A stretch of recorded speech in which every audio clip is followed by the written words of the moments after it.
We're talking today with Larry Scheidel of Wayland, Michigan, and the interviewer is James Smither of the Grand Valley State University Veterans History Project.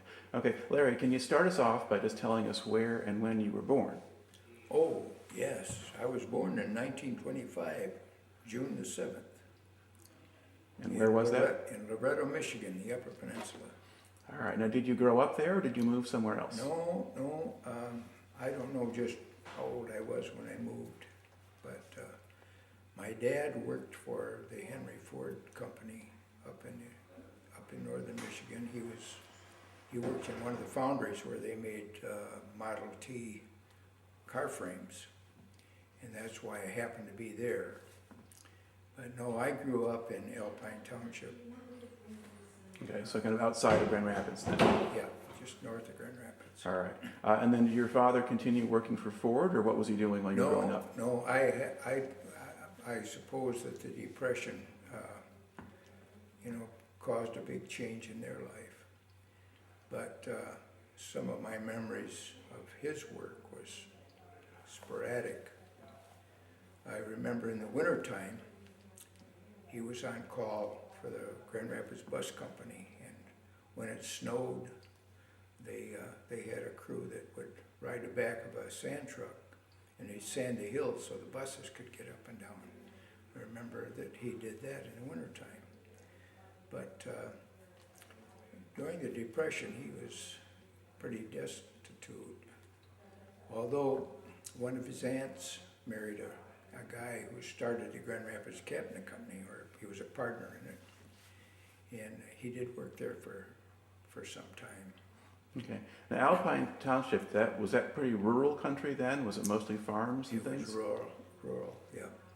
Yeah, we always had a cow. We had less than a half acre, but we pastured that cow along the side of the road in the summertime. In the wintertime, we used to go along the road on Sunday. We'd go to grandmother's, and my dad put the trailer on the back of the car, and he'd pick up the clippings that the county cut along the road, and that's the way we fed the cow in the wintertime. All right. Now, what kind of school did you go to? I went to Catholic school, Holy Trinity Catholic School, about a quarter of a mile from where I lived, so it was, I had no bus, of course. Mm-hmm. Yeah, a quarter of a mile. Even now, you don't normally have a bus. Okay. Now, how much education did you get? I went 2 weeks in the 10th grade, and well, let me back up a minute. I started school up in Grant, and I was, I think, pretty close to 8 years old when I started. I don't have any idea why it was so late, but anyway, I went there probably a month, and then we moved back down to Grand Rapids, or down to Alpine Township. I guess my dad was building a house. Okay. And I went then to the Catholic school. It was really a public school, district number 11 in Alpine, but it was taught by a nun, Sister Augustus. And she was a tough nun.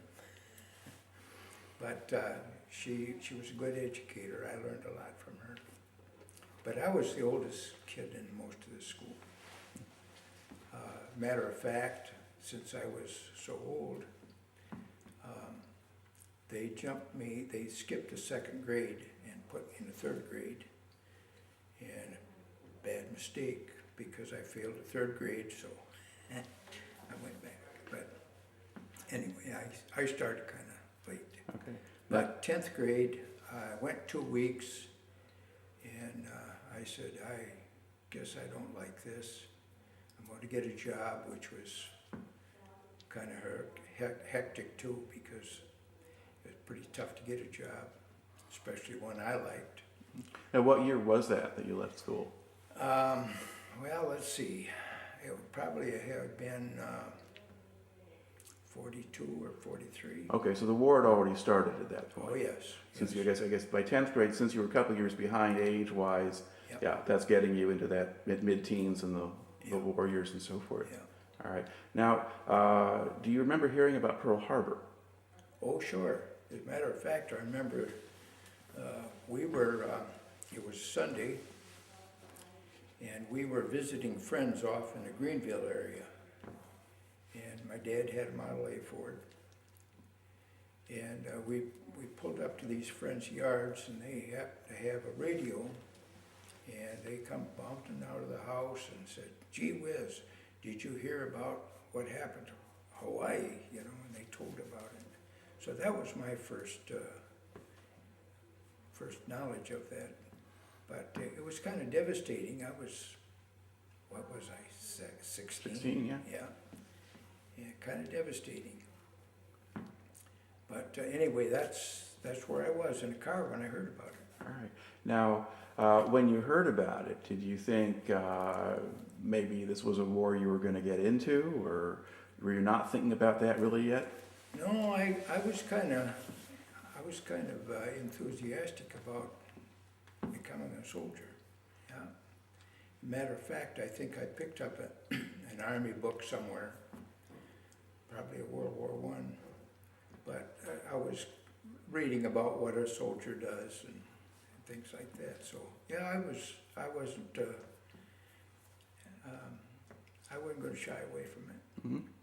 Now, did you enlist, or did you wait until you were drafted to go? That's kind of interesting. Summers I worked up in Grant on the onions, weeding onions and like that. And when I turned 18, I went down to the draft board and I signed up. And my folks would take me up to my uncle's, like on a Sunday night, and then they would pick me up the following Saturday. So a couple of weeks, well, when they picked me up, I'd say, "Hey, did I get my draft card yet?" No. My mother kept saying no. And so, I don't know, 2 or 3 weeks, I thought, well, I'm gonna find out what's going on. So I went down to the draft board and I said, I signed up here, and I said, "I haven't heard anything. What's going on?" So they checked my record and they said, "Oh, you've been deferred." And I said, "Well, good Lord, why have I been deferred?" "Well, you're needed on the farm." I said, "That's crap." I said, "I'm trying to get off that farm. I'm weeding onions on my hands and knees. I want to get out of that." So, see, my mother went down and she gave him a story about it. And I can understand that. But anyway, she was devastated when I had to go. And I remember getting on the train to leave. She cried pretty bad. But at the time, I guess I didn't feel like I do today about why she did it or anything like that, you know. But I wanted to get out of there, Right. Get out of that weeding onions. So did you then basically go and enlist before they officially drafted you, or did you just take the deferment off and then Well, wait things to happen? they actually drafted me, you know. I just went down to find out what was wrong, and they Right. drafted me. Okay. But after my 3 years were up, of course, they signed you up for 3 years. After my 3 years were up, then they give you a big carrot about signing up for another 3. And of course, I don't know of anybody that backed off of that. But anyway, I signed up. All right. Now, let's going to go back to the beginning of your story. Then once you're drafted, where do you report first? Miami Beach, hellhole of the world. Okay. Well, how did they get you down there from Michigan? A train, Okay. the old train. And how long did that take, do you think? I think probably, you know, it's hard to remember, but I think probably a couple of days. Okay. Now, do you remember much about that trip? No, Had you ever taken a long train trip before? no, I had never been out of Michigan. All right. The farthest I'd been up to that point was Detroit when I went down for my physical. All right. Now they're sending you down. Now, what specific branch of the service did you join? Well, at Detroit, when I passed my physical, they gave me a choice of going in the Navy or in the Air Corps. And I don't care for the water. So naturally, I didn't want the Navy, and I chose the Air Corps. And raised my right hand and said, I do, and they handed me a broom and said, sweep her up. Wow. All right. So you get assigned to the Air Corps, and and the Air Corps did a lot of its training down in Florida. So that's why you're going all the way down to Miami Beach rather than someplace else. Well, Miami Beach wasn't specifically, I don't think, an Air Corps base. It was more just a basic training where you really learned a lot of things, not good, but they touched on about everything. I remember going to the rifle range once, and we had marched out there, I don't know, I suppose it was 7-8 miles. Memory is bad. And shot on the range. Don't remember how good or bad I did, but I guess I got a medal, a sharpshooter or something, low grade. Right. Because the only thing I ever shot at before that was a squirrel. But anyway, it was a pretty hectic day, and Miami Beach is terrible hot. I went in July. So now we gotta come back, but we didn't have to march. We could straggle, go as we will. Well, a big old recon truck come by, and they had a lot of soldiers on it. Hey, soldier, you want to ride back? And I thought, I'm not going to ride. I'm gonna walk. And good thing I did, because all these guys that was riding, when I got back, went to chow. They were all serving chow. So that was a good decision right there. All right. Now, aside from doing some marching and at least a little bit of rifle training, what else did they make you do in basic training? Well, they taught us, I remember how they taught us how to use a gas mask. That one kind of sticks in my mind. We did a lot of marching. We did a lot of reconnaissance, recognition. We go into a theater and they'd show up silhouettes of planes so you could kind of identify that. Mm-hmm. And I don't remember that I was very good at spotting what kind of plane that is. All right. Did they put much emphasis on discipline, following the rules and following orders? Well,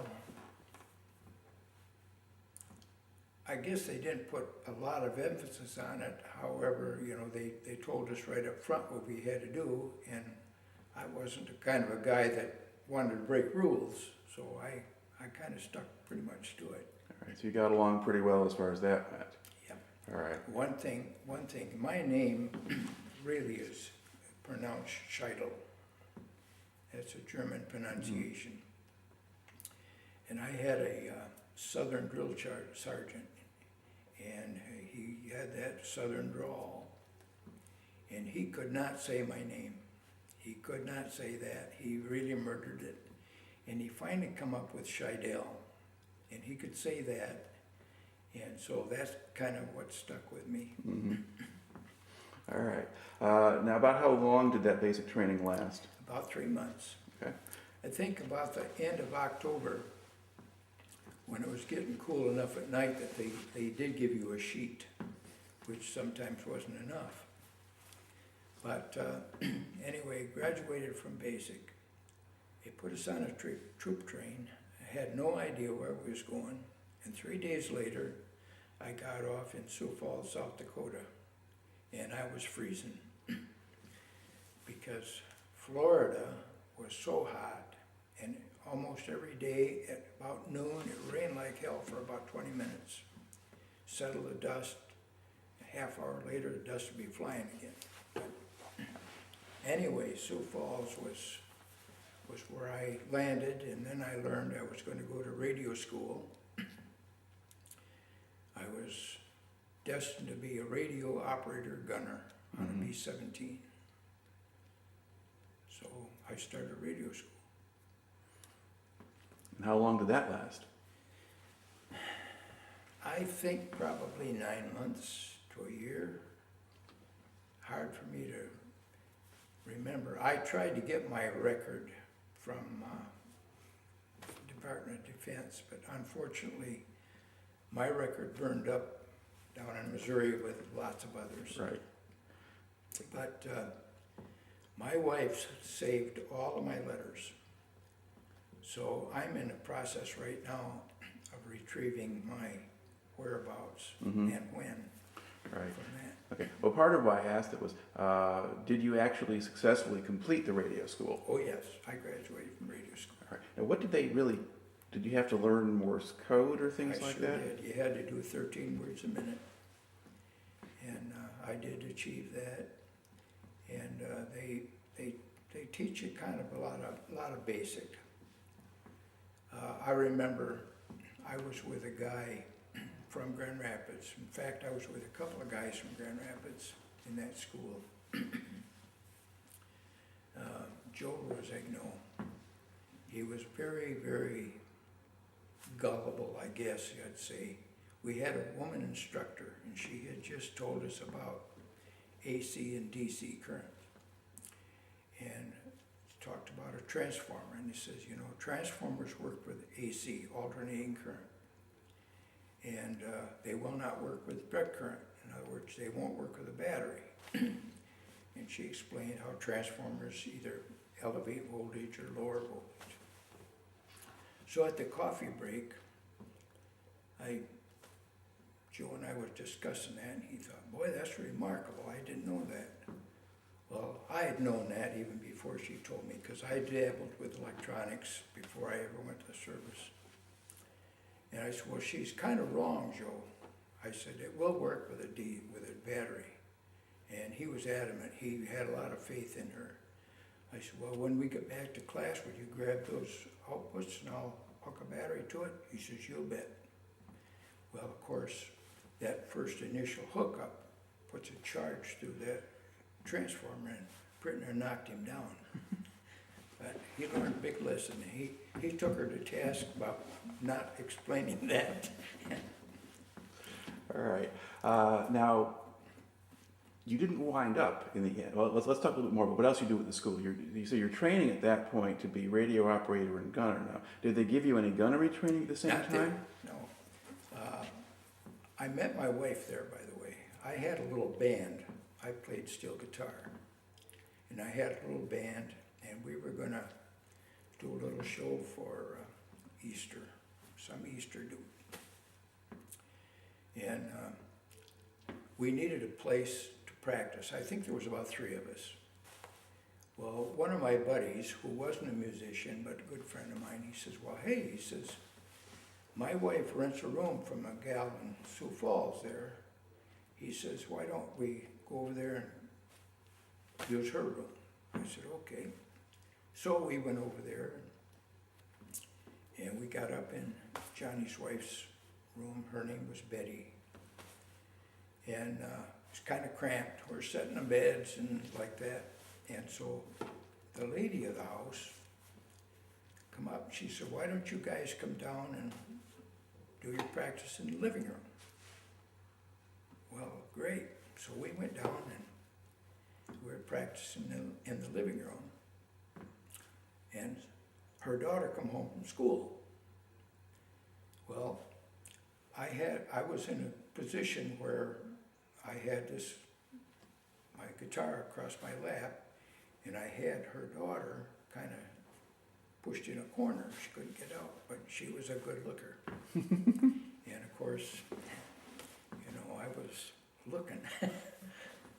And anyway, to make a long story short, that's my wife. Mm-hmm. All right. Now, you're there at that time, so you're basically, so it's the radio school. No, did the radio school work as kind of like a day job? You get up at a certain time in the morning and go and do classes and that kind of thing, and then come out the other end? Right. All right. And it was possible to go off base and things when Yes. you were off duty and the rest Matter of of that? fact, I used to hitchhike up to Flandreau, which is probably 40, 50 miles away. And there was an Indian college up there, Indian reservation, I should say. And a nice little town. And one of my buddies had a girlfriend up there. That's how I happened to go up there. Mm-hmm. I remember one night trying to get back and stayed a little longer than I should have, and he stayed with her. And it was not hard for a soldier to get a ride over there. And no car ever passed you up. Unfortunately, though, late at night, there's not much traffic. I had a freezing night that night. So when did you get back to the base? Yeah, I got back to base all right. Yeah. Only one time I got in trouble. I stayed over at my wife's place.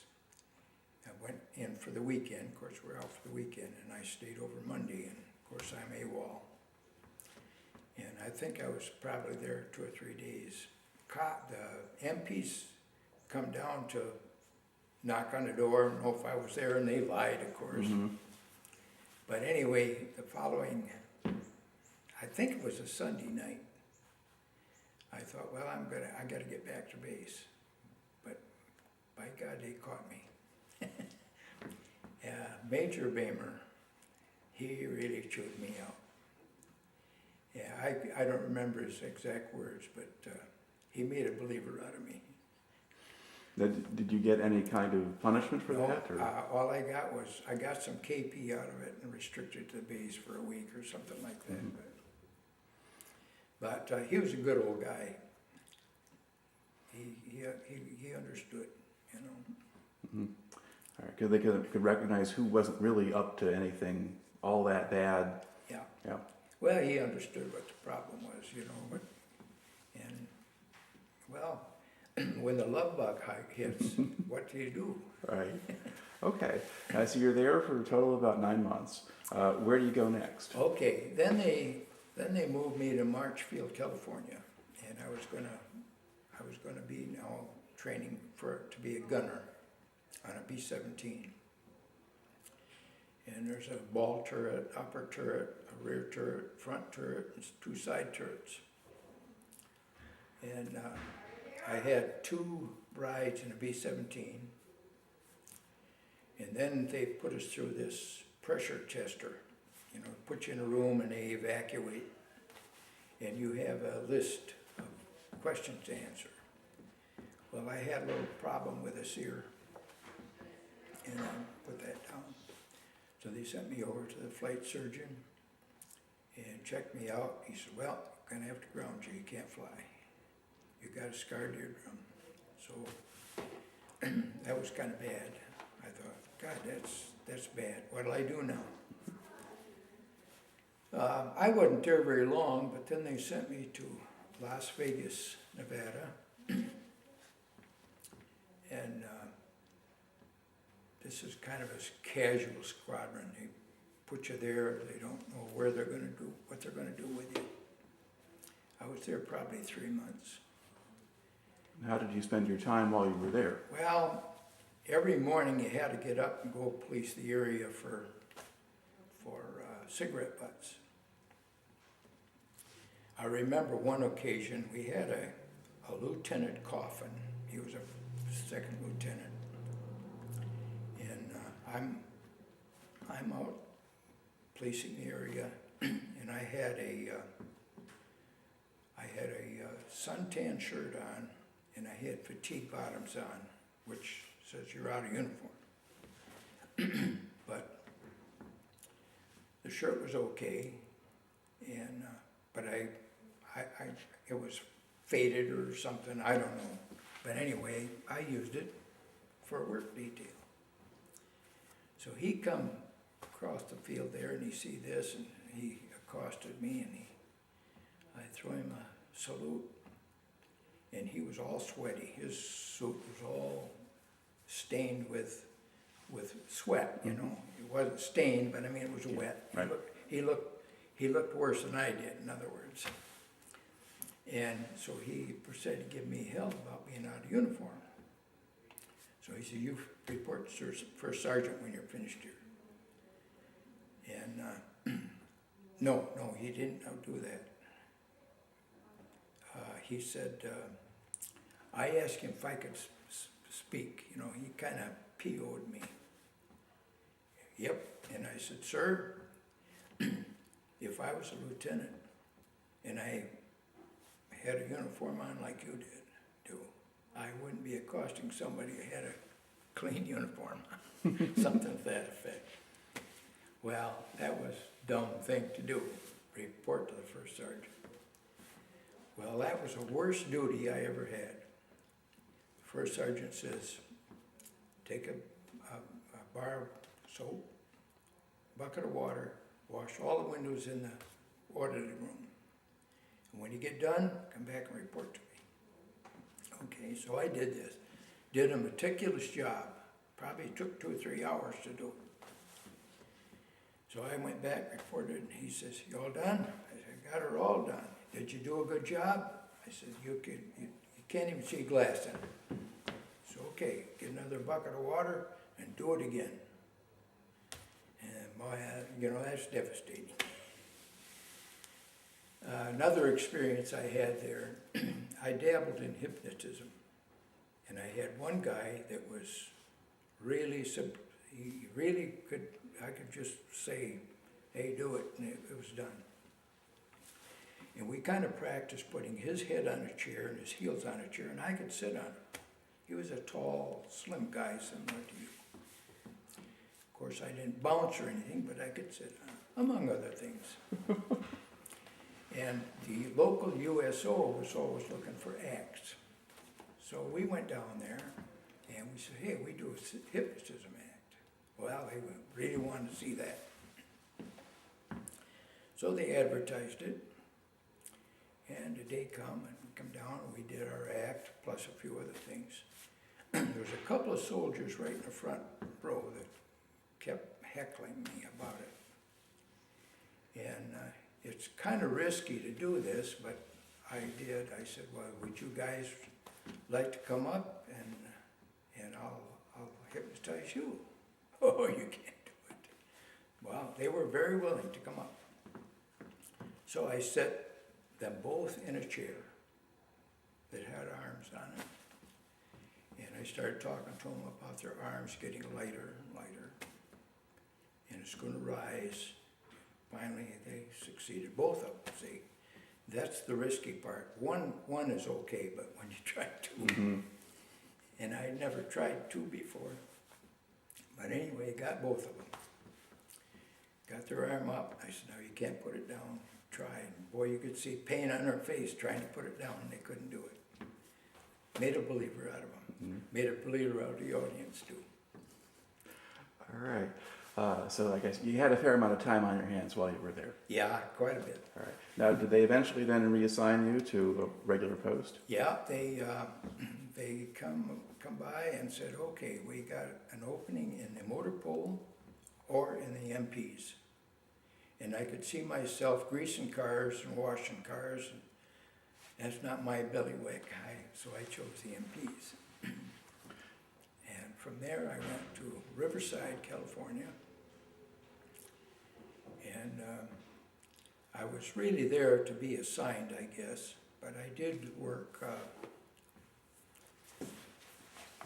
hard to remember, but I think I worked a prison detail. In other words, they take GIs that are in for one thing or another and take them out on the city streets and clean up city streets, and you're of course there for a guard.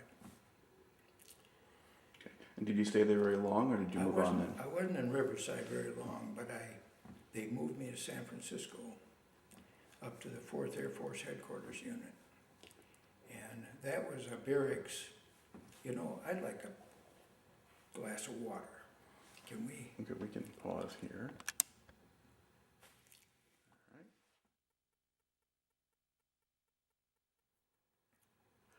All right. We had gotten you in your story, let's see, to San Francisco, and you said you were assigned to 4th Air Force Headquarters. Yes. All right. And then what specific duties did you have there? 49 4th Street was a street between Mission and Market. It was a big hotel. I say big, it maybe was 5 to 7 stories high. But anyway, that was our barracks. And I did a lot of duty there in the lobby as at the main gate, so to speak. I never walked the streets, nothing like that. I remember one incident there.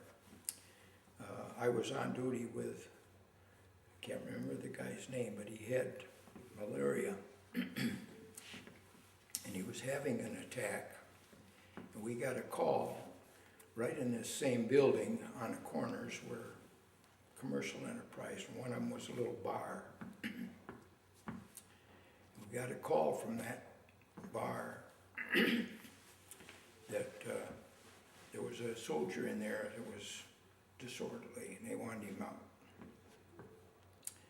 And the guy was nice. He could have called the patrol, you know, and those guys weren't nice.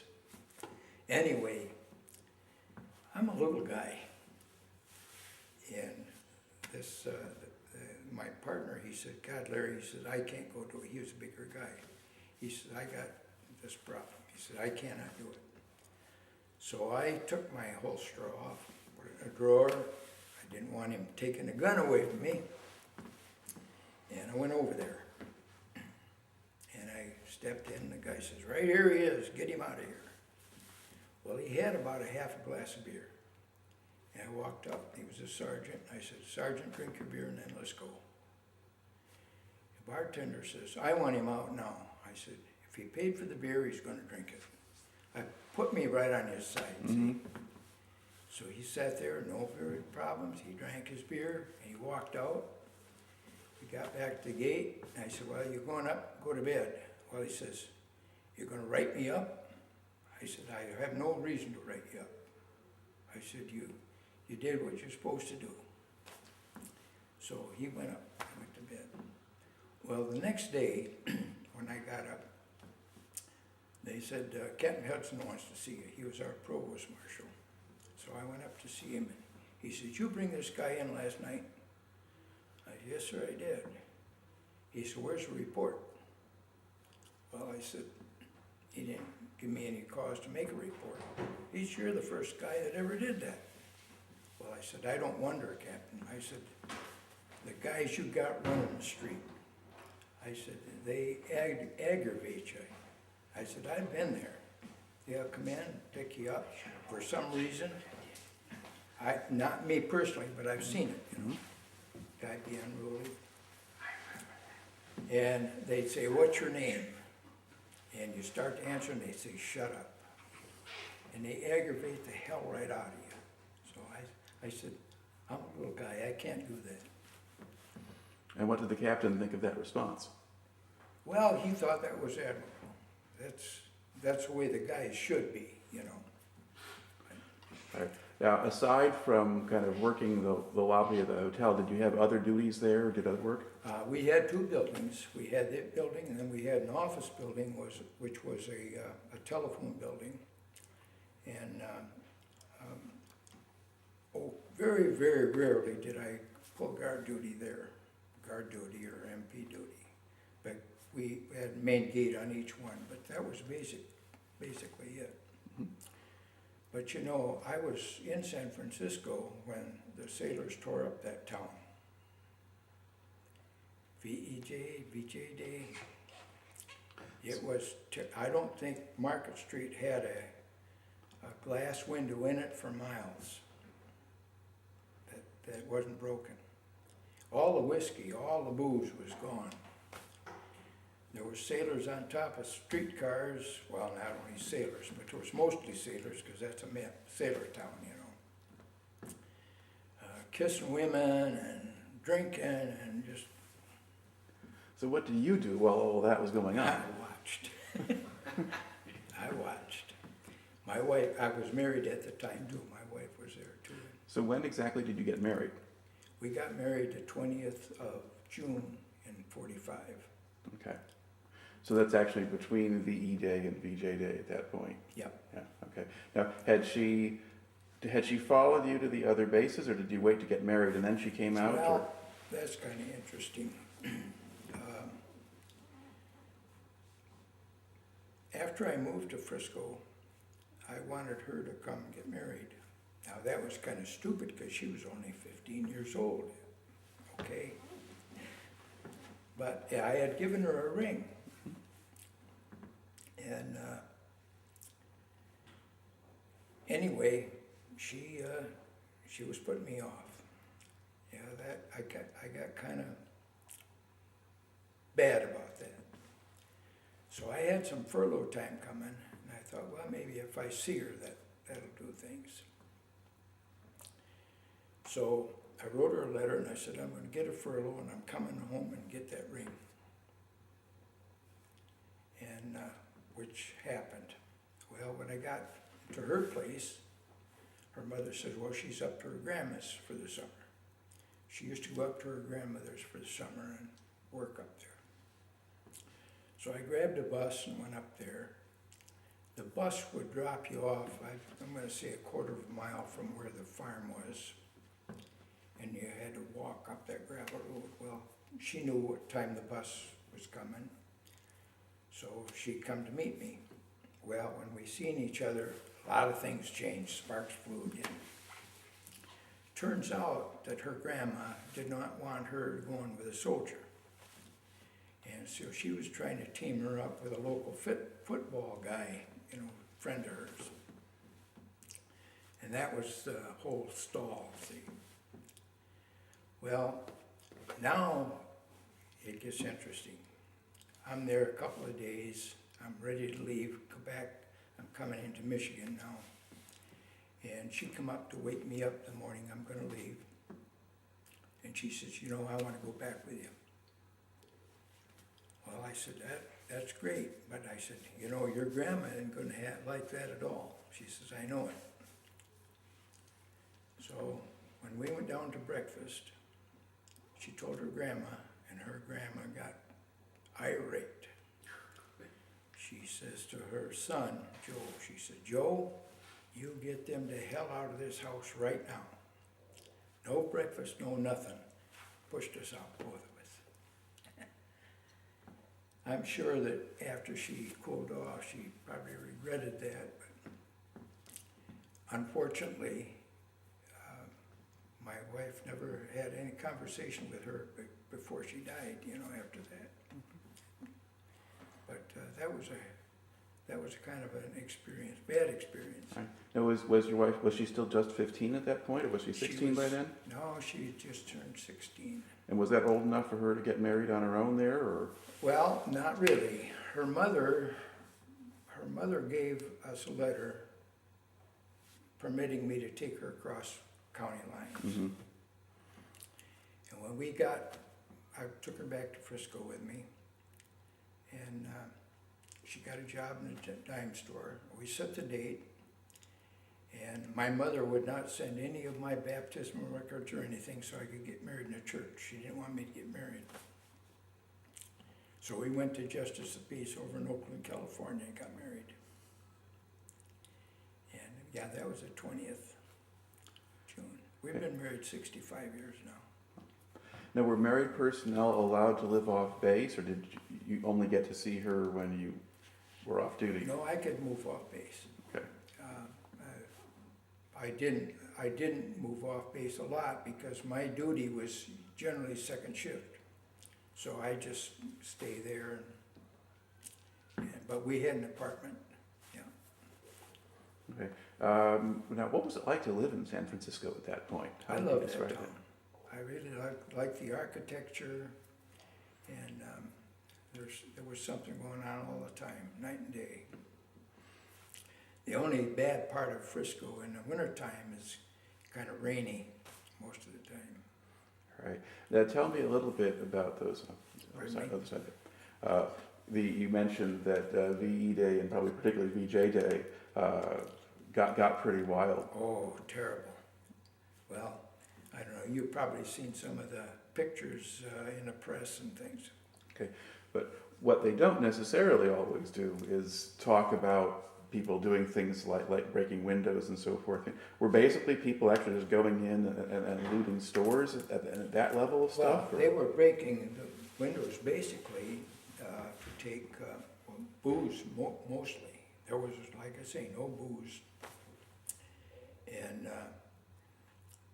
I suppose if they seen something in the window, they take it, they say, hey, there's a nice garment, have a girlfriend, spat it and take the garment, Now, was anybody trying to control them? Were there police there or other MPs? Or? Well, I don't remember that there were. but I'm sure there were, but there was just too many of them to do anything. They were trying to upset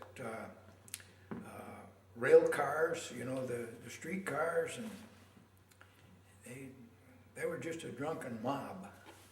How long did that go on? I just don't recall, but Just all day at least, and into the night, probably as long as it took for the guys to pass out.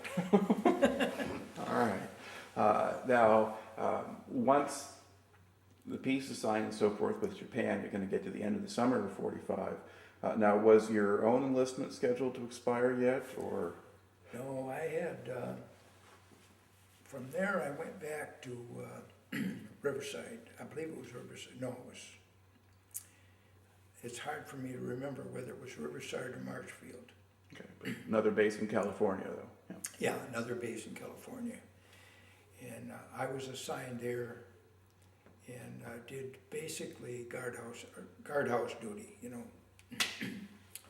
I wasn't there very long, but that's where I re-enlisted. My 3 years was up, and well, that had to be 46 because I went in 43. And took the carrot, and I wasn't there very long, and then they reassigned me to Rapid City, South Dakota. And my wife was from Sioux Falls, so that was 300 miles from her home. Well, Rapid City was a casual base again. There was 129 people there. It was just emergency landing base, I guess. And I was basically on the main gate there and the guardhouse there. We had a small guardhouse. But I probably was there 9 months or so. Had an interesting episode there. Sergeant Schell, and he was a 3-stripe sergeant, was a guard, was an MP. However, he was also a prisoner. But he was a trustee, and he was maintaining the guardhouse. And one morning, I was corporal of guard. One Sunday morning, Tillotson, our patrol, come in and he says, "Hey, Corporal, the officer's mess is, the door wide open." He said, "I went in, looks like somebody was rifling in the cash box." So we went on over there, got the officer of the day, went on over there, sure as hell, the cash box was empty and gone. Well, what's up here? And we discovered that Sergeant Schell wasn't around. Well, now we find out that Sergeant Schell got in the Army because he was in prison, and at that time, you know, they were saying, if you want, we'll forego your time. And I guess it was for thievery or something. But anyway, we assumed that he's the guy that did it. We found one of the deserted barracks close to the guard shack, the main gate, where someone had spent the night. Cigarettes on the floor and sandwich particles. So we called the rail station, the bus station, and no soldiers had bought any tickets. And I said, "Hey, we didn't check cab company." Checked the cab company, and sure as hell, a guy meeting his description took a cab to Sturgis, South Dakota, probably 70, 80 miles from there. So we got a staff car and up we went. 2 GIs and an officer of the day. I'm the guy that caught him. He was reading a sign, he was waiting for a bus. And I walked up and I said, "Schell, what in the hell are you doing?" But you know, some guys just got that gene, they can't help themselves. But, yeah, he had to go back and serve some time. I don't know what he ever got, but that was kind of interesting. All right. Now,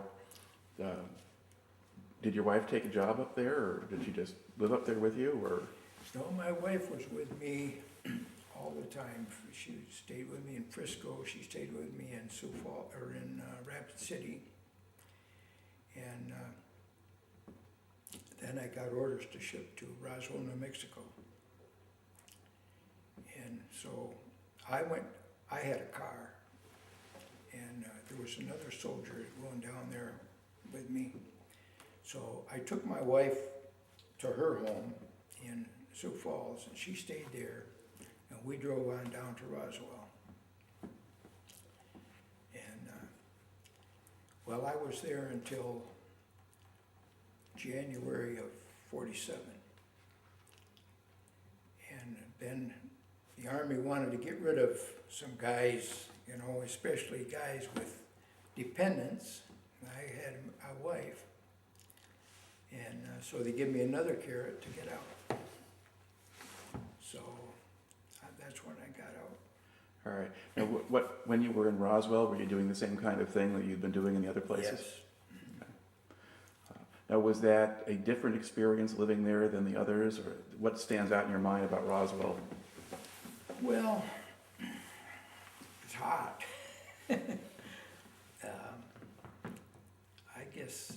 I guess nothing eventful happened. Well, I remember I did a lot of duty on in the guardhouse. In fact, I don't remember doing any duty on the main gate.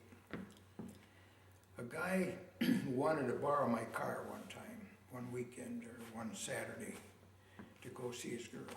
And I said, no, because I skate. I learned how to roller skate. And I roller skated with another girl. And of course, I didn't tell my wife that, but that's what it was, only just, you know, we skated. And I said, I'm going to skate tonight. I'll be back. I promise I'll be back. So I let him take my car. Well, he didn't get back. And he didn't get back. So I turned him in as a stolen car. I didn't know whether the guy went AWOL or what. Well, eventually the damn car come back. And he had trouble or something. I forget. But anyway, I'm on my way to skate. And in Roswell, the east-west streets hump over the north-south. So you can't go very fast. So I'm heading toward the skating rink, and all of a sudden I get a whirly in my thing. What the hell did I do? Guy comes up, he's got his gun drawn. And he says, get out of the car. I said, what'd I do? He said, this is a stolen vehicle. Oh, no, I said, I got all the papers right here. Get out of the car. So I got out of the car. He looked at the papers. He said, well, hell, I don't know who you are. Took me over to the police station, and they locked me up. This desk sergeant, I'm trying to explain to him what happened, and he's telling me to shut up. He don't want to hear it. He throws me in the who's go. Well, what the hell am I going to do now? Well, Sergeant McLaughlin was the MP in charge of the town guys. I happened to hear him come in and talk. And I said, hey, Sarge. So he come in there and he said, what in the hell are you doing in there? So I told him the explanation. I said, that guy in the desk, he wouldn't listen. So he went out and he says to the sergeant, he said, let him out of there, he says. And of course, McLaughlin knew all about the stolen car. He said, that's the trouble with you goons, he says. He said, you don't listen to the damn story. But I guess this desk sergeant maybe had a daughter that got screwed out by a soldier or something, but he just didn't like soldiers, I guess. All right. And then one other time, we had a black guy in the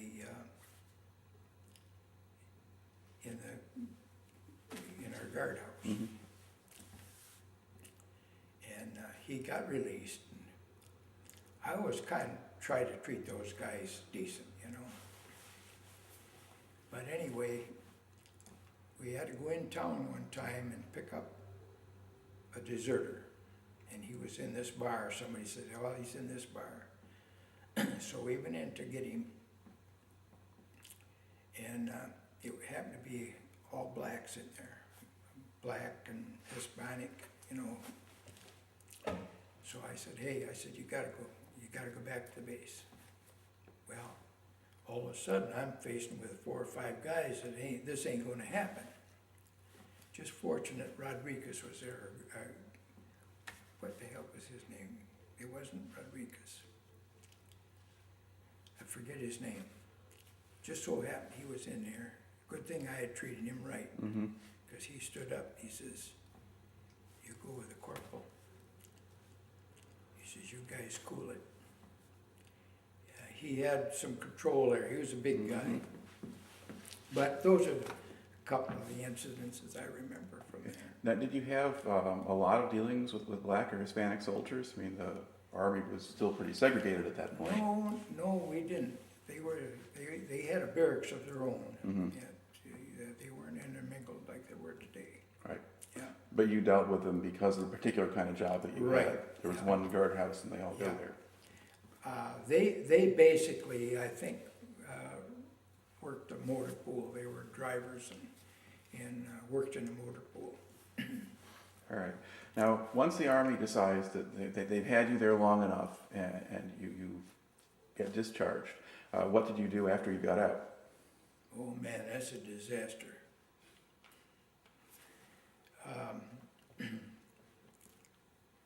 Well, our first house was a little 14-foot home-built trailer parked on my dad's place. And my wife was pregnant with our first kid. And I'm gonna remove the tires for winter. So I got the thing jacked up, and all of a sudden it fell over. Well, it didn't fall over, it kind of hit a tree because it was parked next to a tree. But my wife was inside. That was a bad one. But we wasn't in there very long. Mm-hmm. We bought a little place up in Sparta, a 10-acre plot. My mother had done business with the local bank in Sparta, so she went over and talked them into loaning us the money to buy that 10 acres with a shack on it for $1,200. Mm-hmm. But we lived in that for, that was, I'm gonna say that was 48. And we lived in that until 54, when I built another house. Now, what kind of work were you doing? Not much, I was reading comic books. My wife was a waitress in town, and she was putting food on the table. And I was kind of lazy. And I don't remember much of a job until I went over to a jukebox place. I was always interested in electronics. And I wanted a job. And he said, "I don't need anybody." Well, I said, "I want to kind of learn the business. So I'll work cheap." He says, $30 a week. Okay, I'll take it. And my main job was going on the calls when, especially at night, weekends, when somebody put a slug in a machine and you'd have to go and take the slug out so they could get music and things like that. But I worked for him for about a year. And then I went to work for another jukebox guy in Grand Rapids. Worked for him for a while. Finally worked for Miller Newmark, which was a bigger company again, salaried. and liked it better. And he got involved into a hospital radio. It was a radio that they'd clamp to a hospital bed, and you put a nickel in it, and it would play radio for an hour. Well, the design was such that if you tried to raise that bed and didn't move that radio, you'd crack the case on it. So he'd sold quite a few radios. In fact, he had a salesman in Florida that sold some radios. And he said to me one January, in fact, it was probably around November, December, I went to work for him. He said to me in January or February, how'd you like to go to Florida? I said, for what? Well, he says, they're breaking all kinds of cases down there, it gotta be changed. Send you down there and change those cases. I said, yeah, good time of year and everything, let's go. Well, I'll let you know. Well, he milked that thing till June. And then he says, well, go see what a train ticket will cost you. I said, what do you mean a train ticket? I'm not taking a train to Florida. Well, how do you expect to get there? I said, I'm gonna fly. He says, I ain't buying no ticket. Well, I said, I sure ain't taking a train. I said, I'll tell you, I said, I'll drive. He says, your car's got a broken spring in it. Well, I said, you got a lot of money, you can fix it. He said, I ain't fixing it. I said, okay. So Shep, the other mechanic that was working there, he's from Alabama. He said, hey Bill, I'll go down there and fix him for you. Mm-hmm. Bill says, you hillbilly, you ever got that close to Alabama, I'll never see you again.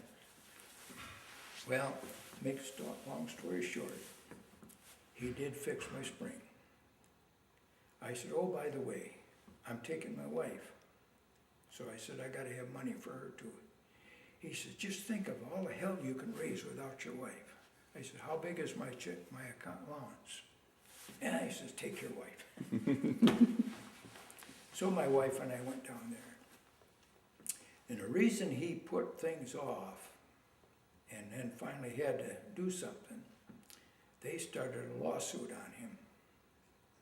When I walked in that place, that ladies' auxiliary was ready to kill me. So anyway, I sweet talked him. And before I left, they gave me a letter of recommendation, said that I did a good job. Well, they had another severe problem. The hospital was located in an area where some of the rooms wouldn't even get a local station because it was kind of, I called a station about that and they said, yeah, there's an area right in there that's kind of null for broadcasting. And he said, what you can do is detune the oscillators and to bring us in, which I did. And I think I got all the rooms that had radios to work. But before I left, I kind of ran out of money and I called him. I said, Bill, I said, I gotta have another $50. He says, I ain't sending it. This bill was he was a no good. And I said, well, I said, I got enough money to go home. So I said, come Monday morning, I said, if I haven't got $50, I'm heading home. And I said, you didn't tell me how mad these gals was when I came down here. I said, I got them sweet talked right now. But I said, they're gonna be madder than they were when I got here when I leave. He said, you won't have a job then. I said, who says I wanna work for you? You know. Well, needless to say, he sent me the $50. Because I had to buy some more hardware for it. But anyway, I got this letter. And we had a nice time. My wife, you know, just loved it. She'd never been anywhere like that either. But got back and reported to him, and he says, well, he says, you know, if I hear anything from those gals, he says, it's your fault. I said, I knew you'd say that, Bill. Here's a letter they gave me. boy, he says, you really sweet talked him, didn't you? I said, isn't that why you sent me there? But it was, he knew. All right. Now that's getting us pretty well outside out of the other end of your military career. And if you look back at the time that you spent in the service, I mean, aside from getting to meet your wife, what else do you think you got out of it? Well, I furthered my education in electronics.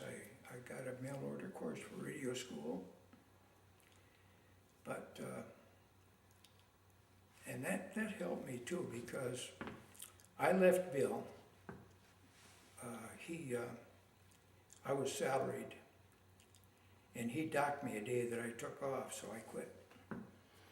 And Jerry, he says, hey Larry, I paid you for tomorrow on that. So he says, I said, Jerry, stay away from the phone. I'm going down and cashed a check.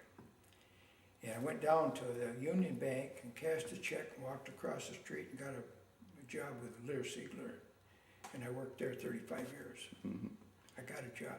Well, let me back up a little bit. When I was job hunting, I'd start a job and quit by noon or more.